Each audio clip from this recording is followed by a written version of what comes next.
Welcome to the show. We are back. ISO show once again before a Saturday slate of NBA games on Saturday, April 26th. We'll do a quick recap of the last couple of days since we last had a show. How we did with the picks. I think we did pretty well. Like I said, people have been asking me for some picks and some bets and some parlays and some plays. And I've just been like, all right, if you're looking for somebody that you need to blame your parlay loss on, I will be the martyr. So you can call me the gambling martyr right here. But surprisingly, we did pretty well the last couple of days. So can't be too mad at me about the picks I've given out so far. So far, we had the Clippers minus the 5.5 that cashed. We had the Knicks minus 1.5 that cashed. We had Mitchell Robinson over his rebounds 5.5. That was a garbage. Did not work out for us. We also had his points and rebounds. Also didn't work out for us. But we had Shai Gilgeous-Alexander.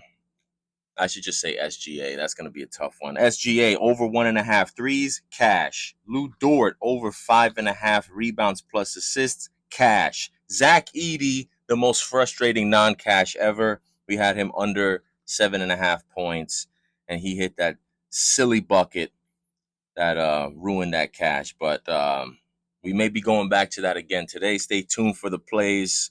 We'll just get into it. Let's not even stay tuned. Let's just get right into it. But yeah, so let's look at today's games. We're recording this now at noon on Saturday. First game up is at 1 o'clock. Miami Heat hosting the Cleveland Cavaliers.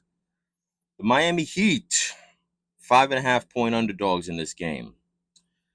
I don't know if I could take the Miami Heat against the spread just because I don't know if I can trust this Heat team. Normally, if this was the Jimmy Butler years, I would probably roll with the Heat, but it's a little bit of a different horse of a different color, as they say, this year for the Miami Heat. But one thing that I think is worth noting, Miami Heat have been on the road since they last played at home against the Washington Wizards on April 13th. And then they've been on the road since. Today is the 26th. That's almost 2 weeks. They went to Chicago for the first play-in game. They went to Atlanta for the second play-in game. And then they went to Cleveland for the first 2 games of the 1-8 series. Haven't had a ton of rest, been on the road. So this will be their first time returning home in almost 2 weeks. They've had 2 days off of rest. So I think that plays into an advantage for them. Cleveland, meanwhile, was sitting at home. They've been at home. Their last road game was against the Knicks on April 11th. And they've been home since. They had 1 game against the Pacers for the final regular season game of the season. And then they, of course, had the first 2 games of the series against the Heat at home. So they're going on the road for the first time in a minute. Heat home for the first time in a minute. So I think that should be advantage Heat.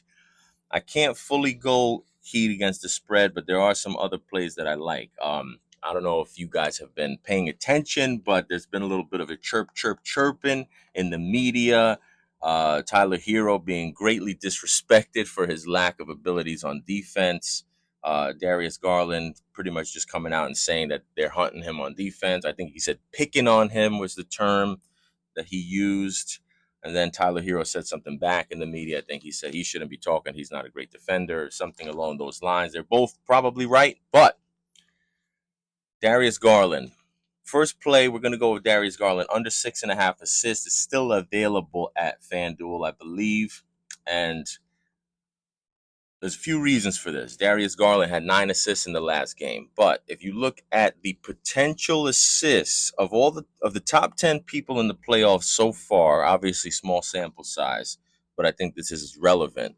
Of the top 10 assist leaders in the postseason, Darius Garland has the shortest potential assist to assist ratio. So that means he's getting a lot of big time shot making from his teammates. I don't think he's going to get so much big-time shot making in this first road game of the playoffs. Obviously, we go with the general rule tends to be role players play better at home. I think that lends itself to advantage Heat. I also think Garland's going to want to try to back up his talk. He's going to try to score on Tyler Hero. Passing out of a one-on-one with Tyler Hero does not necessarily back up your claim that you're picking on him on the defensive end. So I think Darius Garland will be looking to be more of a scorer. 6.5 assists is a high number. It's been dropping down, so I guess there have been a lot of people who are on my side with this. So if you, I still actually like the under 5.5 too, or if you want to roll with an under assist plus rebounds, I've seen that at 8.5 or 9.5. But if you can find the 6.5, I say lay the juice and take Darius Garland under 6.5 assists. His potentials to assist ratio is the worst of the top 10 assist getters in the playoffs so far. 10.5 potential assists per game, 7 actual assists per game. So that's what we're going with there. Besides that, I like Andrew Wiggins to have a bit of a bounce back game. He was not much of a contributor in game 2. I think over his 1.5 threes should be good money. And I don't hate Davion Mitchell over 1.5 threes either. I really don't know how. It's going to be interesting to see how Eric Spoelstra wants to play this game, because obviously the last few years when the Heat have made runs, we've seen them really clamp down, drag the game through the mud, turn up the defensive end, and try to play a low scoring game. But I don't know if they have the personnel to be able to do that without Jimmy Butler. Jimmy Butler was able to do that because he can play both a slow offensive game and he can slow things down on defense. If your primary scorer is now Tyler Hero, he doesn't play the same type of offensive game. He benefits more from a fast-paced game, and obviously he's not exactly Jimmy Butler on defense. So maybe Spo, because I saw in the last game it seemed like they seem to try to lean more on the three-point variance and jack up shots as opposed to prioritizing locking down on defense. I don't know if that's the route they're going to go moving forward in the series to try to win. That might be their only path to trying to pick up a win. But I still feel like the Cavs are feeling good about themselves. They were shooting the lights out in that last game. I don't expect them to have the same type of shot-making success in game 3. Heat are desperate. They don't want to get swept. Like I said, first home game back in their home arena. They don't exactly have the greatest home court advantage down there in Miami. Plus, it's an early game, a 1 o'clock game, which kind of spooks me out a little bit. But nevertheless, that's what we're rolling with. Oh, by the way, also, final play, Heat team total over 103.5. They've gone over 103.5 in all the regular season games against the Cavs. And they went over 103.5 in the last game. Game 1, they did not, but I could say that in game 1, they only scored 100 points. But like I said, they were coming off of 2 road games in the play-in tournament. The previous game that they won had actually gone to overtime. They only scored 21 points in the fourth quarter of that game. So I think it was really just a matter of them running out of gas, not necessarily them not being able to get over the number. So we're going to go with the Heat over 103.5 team total. Next game is going to be Oklahoma City Thunder and the Memphis Grizzlies. And like I said earlier, Zach Edey got us last time, but we're going to go back to the well. His numbers, his lines have gone up. So now I'm going to take Edey under 8.5 points, under 9.5 rebounds, and under 18.5 points plus rebounds. I'm rolling with all of them. I'm going to spread them out, but in terms of unit allocation, but I just don't think that this is an Edey series. I didn't think it going into the last game. I don't know why this interim coach from Memphis keeps him out on the court when he's just getting completely devoured by Chet. Chet Holmgren is having a feast as long as Edey's on the court.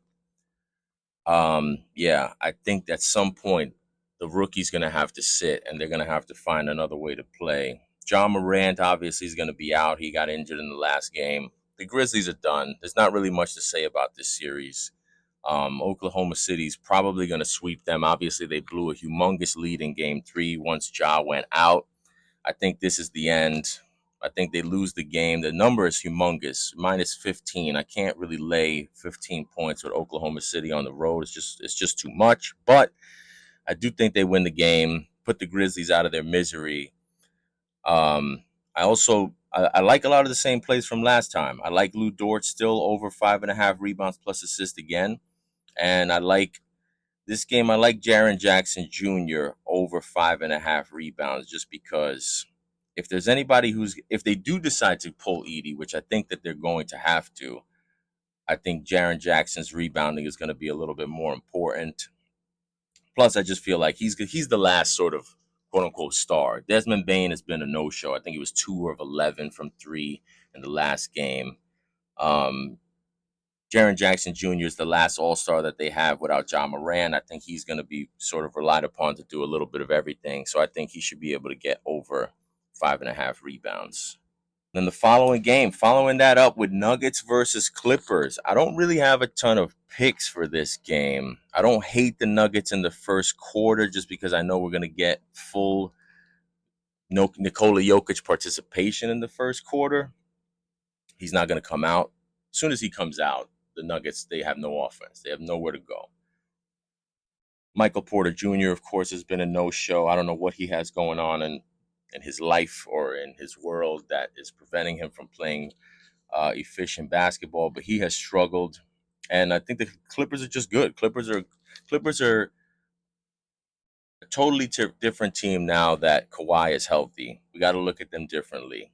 And speaking of looking at them differently, I think the hottest hot take that I have when it comes to the Clippers and when it comes to OKC, I think Clippers are taking OKC next round. I think Clippers are for sure getting out of this round with the Nuggets. It's just a matter of whether or not the Nuggets can push it to 6 games.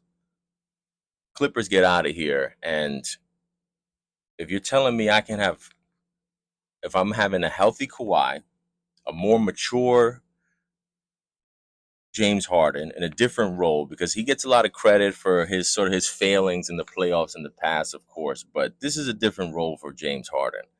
Now he's not necessarily the primary scorer. He has Kawhi Leonard healthy, balling. Anything else he does is supplementary, and I just think he just appears to be a different player. He just looks like a more mature. He's playing a more mature style of basketball. I like what I'm seeing from the Clippers. I think they match up well with OKC. Obviously, OKC, as good as they've been both last year and this year, they're still one of I think the youngest team in the league still. I do feel like they could take a step, but I just feel like the Clippers, this could be their time, man. They're a mature team. They're a veteran team. Like I said, Kawhi's healthy. And despite the great coaching that OKC is getting, I don't think that if anything, it's a wash. They don't have a coaching advantage over the combination of Ty Lue and Jeff Van Gundy. If not, maybe the Clippers might even have a coaching advantage. Don't really have much for Nuggets Clippers today, but I do think Clippers OKC is going to be a very interesting series if and when it takes place. And I will be taking the Clippers in that series to upset OKC because they will for sure be dogs. And then in the final game of the night, Houston and Golden State, a little bit of a slugfest. I don't really have too much for that. I just wish I could, if you could bet on how many altercations Draymond is going to get into or how many different people he's going to get into altercations with, I would be interested in that. But aside from that, I don't really know what to make of this game. Obviously, Jimmy Butler had a little bit of an injury scare. It looks like he's going to play, which is a little bit surprising, but how compromised he'll be, who knows? So that's why this is pretty much a stay away game for me. Golden State is favored by 3.5 points. Houston's coming off of a win. Golden State, first game back home in the series. I guess it would be Golden State or nothing for me, considering that Jimmy Butler's playing. But I mean, he makes such a difference to what they're able to do. If you saw that game too, once he went down, Steve Kerr was just flailing. He didn't know what to do. We saw the corpse of Jonathan Kuminga rise from the ashes. All of a sudden, we're getting Kuminga minutes. We were getting Pat Spencer minutes. Quentin Post was out there getting cooked. they really have a whole different situation going on if Jimmy Butler is unable to be productive. So considering that I have no idea how compromised he's going to be, I respect the fact that whatever he's dealing with, he's going to gut it out. But I don't know how healthy he is, so I don't really know what to make of that game. But I'm interested in seeing it. It's the matchup that I wanted to see all regular season, so I was very happy that that was what the first round 2-7 matchup ended up being. Hyped to watch the game. Maybe Curry over 4.5 rebounds, but aside from that, we're probably just going to stay away from all the rest of the picks and stuff with that game because that's a slippery slope. And then previewing tomorrow, Sunday. Sunday, we got the Knicks Pistons going again, starting at 1 o'clock. We got Lakers Wolves at 3:30, Celtics Magic 7 o'clock, and then Pacers Bucks game 4. I will probably be on the Bucks again, even though that Bucks game, I mean, we had Gary Trent Jr. over 8.5 points, and Gary Trent Jr. had over 8.5 threes. 37 points. First Bucks teammates, he and Giannis, to score over 35 in a postseason game. That's both good and bad because, yes, we're glad we got our Bucks minus 4.5, and we're glad we got Gary Trent Jr. over 8.5 points. But they're not going to get, they cannot expect to get 9 of 12 from 3-point range for Gary Trent Jr. on a regular basis. At some point, Dame Lillard's going to have to show up. At some point, it's going to have to be Dame time. He pulled another sort of a no-show in this game. 7 points, 5 assists, 3 rebounds in 32 minutes. 2 of 12 from the field, 1 of 8 from 3. Dame, where you at? Where you at, Dame? We're probably going to be on the Bucks tomorrow night, but Dame's going to have to show up. He cannot rely on Gary Trent Jr. to be lighting it up. So a little bit spooky with that one, but we'll do another show tomorrow. Try to get it in before 1 o'clock, before the game start. And yeah, we up out of here. Like we always say, 3 to the dome. Peace.